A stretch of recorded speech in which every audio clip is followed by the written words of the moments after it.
சரி அதை விடு. இந்த மாசம் சம்பளம். ஒரு பிரச்சனை ஓவர். சம்பளம் கையில கொடுத்துட்டா பிரச்சனை முடிஞ்சிடுமா? இந்தாங்க, நீங்களே கையில வச்சுக்கோங்க. இந்த மாசம் லிஸ்ட் கொண்டு வரேன்.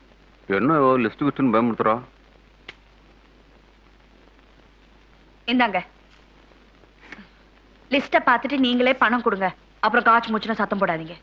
ஐயோ, என்னது 1800 போட்டிருக்க? போன மாசம் 1700 தானே போட்டேன். போன மாசம் விலை அப்படியே இருக்குமா? மாசம் மாசம் விலை ஏறுதுங்க. அதுக்காக கவர்மெண்ட்ல எனக்கு என்ன மாசம் மாசம் சம்பளமா ஏத்துறான்? ஏங்க, நான் என்னமோ மீத்தி அம்மா வீட்டுக்கு கொடுத்துற மாதிரி இல்ல பேசுறீங்க.